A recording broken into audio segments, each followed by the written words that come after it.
Hi, this is Catherine of resinobsession.com, and I'm here today to show you how to make your own two-color bangle bracelet using epoxy resin and a mold. Now before we get started, just a few safety things.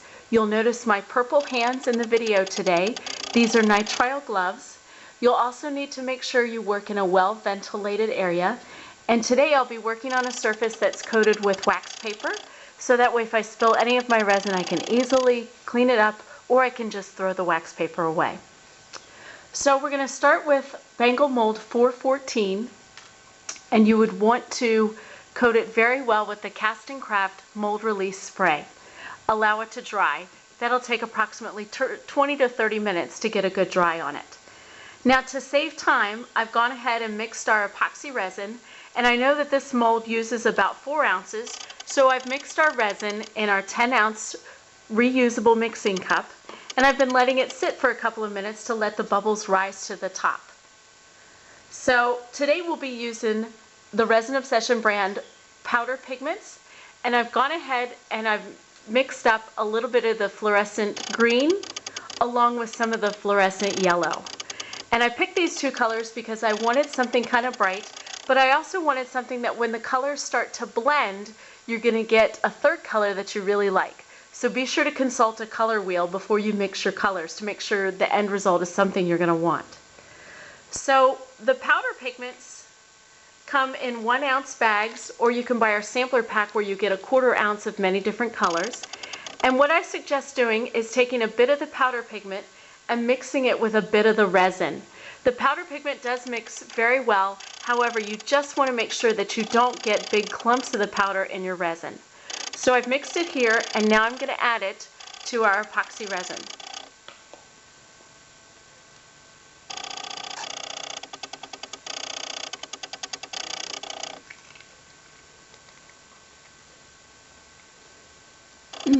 Obviously, there's no right or wrong here, so just add the amount that you want based on the final color that you want to get.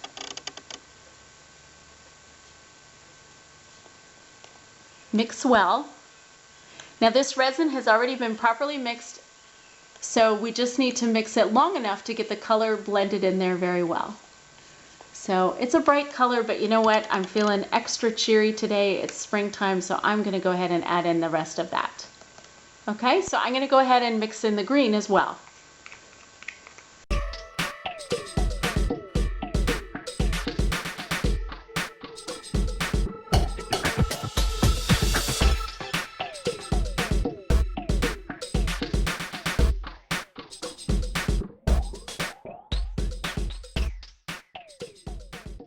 Okay, now here comes the fun part, and that is actually pouring the resin into your mold.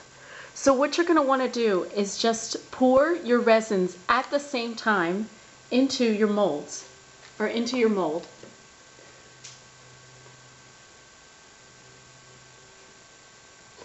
Okay, you're going to want to pour one at one end and one at the other, and pour it about the same speed. And then just let them blend how they're going to blend.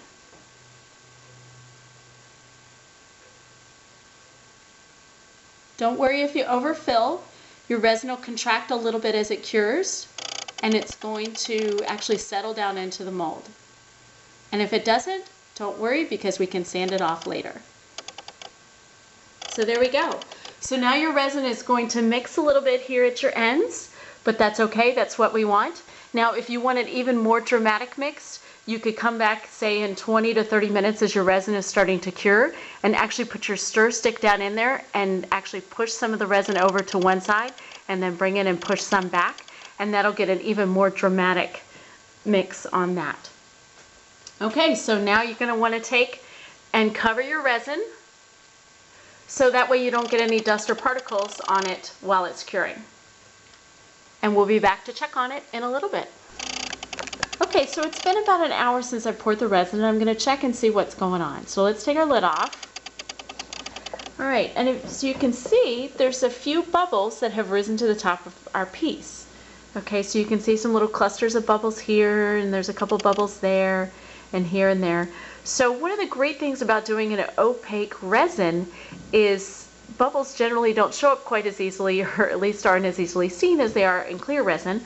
But what I'll go ahead and do is just take a small toothpick, and the resin's already starting to cure a little bit, but I'm going to go ahead and just try and pop them. I'm a little late on getting these. That's what happens when you don't set a timer.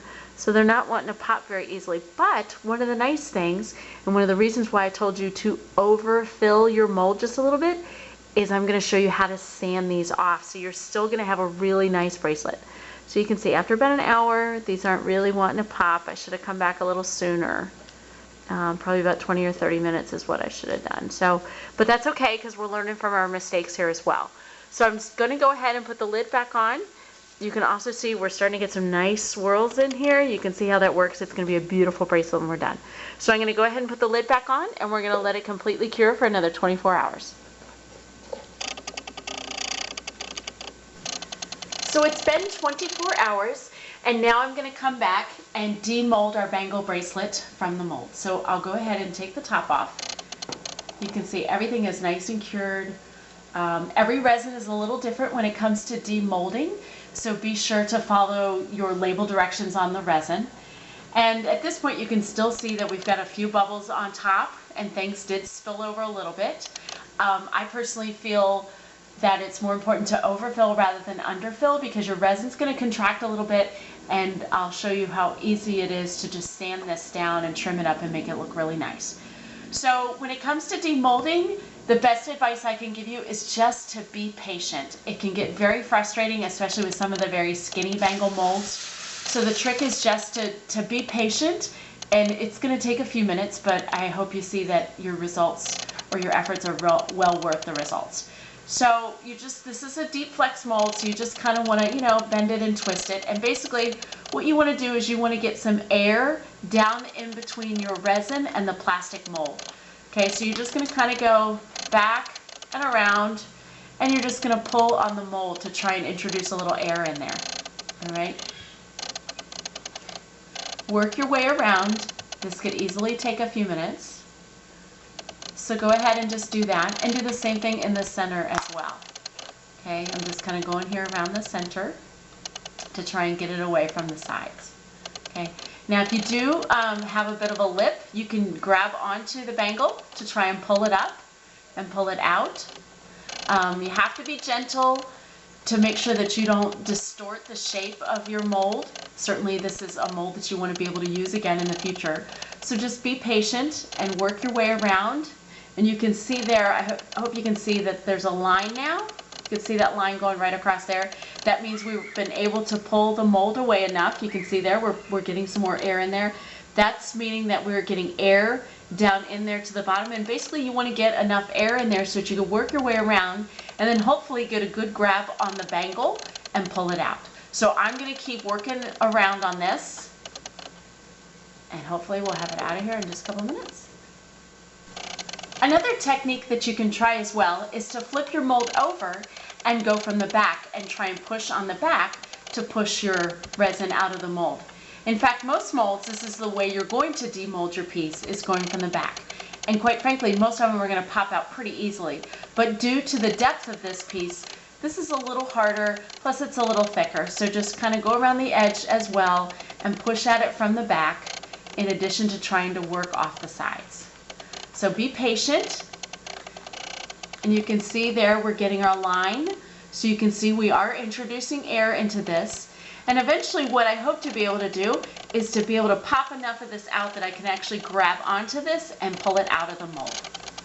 So it's taken me a couple of minutes, but I've gotten all the sides pulled away, and I've been working from the back, pushing on the bangle to get it to where it's out of the mold. So at this point you can go ahead and grab the bangle and work around and pull it all the way out of your mold. Okay. So there we go. We have the finished hardened bangle. So now what we have to do is finish up our edges and polish it up.